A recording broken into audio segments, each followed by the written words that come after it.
السلام علیکم فرینڈز، آج کی جو ہماری انفارمیشن ہے 2 ٹیبلٹ کے بارے میں ہے۔ تھوڑی انفارمیشن دینی ہے آپ کو، بہت زیادہ سیلف میڈیکیشن کے طور پر استعمال کی جاتی ہے۔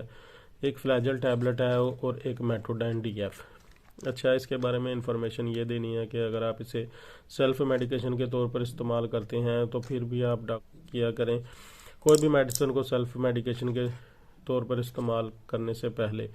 اس کی وجہ یہ ہے کہ بعض جو میڈیسن ہیں ان کی فارمولیشن کچھ ایسی ہوتی ہے کہ آپ اگر وہ استعمال کرتے ہیں خود سے یا کسی کے کہنے پر تو اس میں اوور ڈوز کے امکانات بہت زیادہ بڑھ جاتے ہیں، تو خدا نخواستہ اگر آپ کو اس چیز کا سائیڈ افیکٹ ہو تو وہ اوور ڈوز کی وجہ سے بہت زیادہ ہو سکتا ہے۔ اب انفارمیشن یہ ہے کہ ہمارے ایک دوست ہیں، انہیں جو MTZ یا میٹرونیڈازول فارمولیشن ہے اس سے بہت زیادہ الرجی تھی۔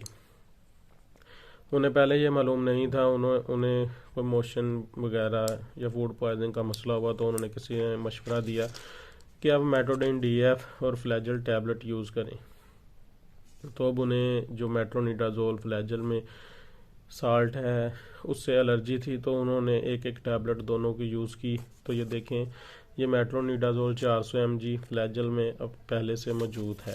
اب سیلف میڈیکیشن کے طور پر استعمال کرنے سے نقصان یہ ہوا کہ اس میں بھی میٹرونیڈازول یعنی فلیجل 400 mg پہلے سے موجود ہے، تو انہوں نے ایک ٹیبلٹ یہ اور ایک ٹیبلٹ یہ یوز کی۔ اب میٹرونیڈازول کی جو ڈوز ہے اورل استعمال کے لیے 400 mg 400 mg صبح دوپہر شام ہے۔ اب انہوں نے دونوں ٹیبلٹ یوز کی تو وہ اوور ڈوز بن گئی، یعنی 400 اس میں بھی موجود ہے اور 400 یہ 800 mg ہو گیا، تو انہیں بہت زیادہ سیریس حالت ہو گئی، ہاسپٹل میں ایڈمٹ ہونا پڑا۔ خیر اب تو وہ ٹھیک ہے، لیکن ہماری آپ سے یہ ریکویسٹ ہے کہ سیلف میڈیکیشن کے طور پر کوئی بھی میڈیسن یوز نہ کریں، آپ کے لیے بہت زیادہ خطرناک ہو سکتا ہے۔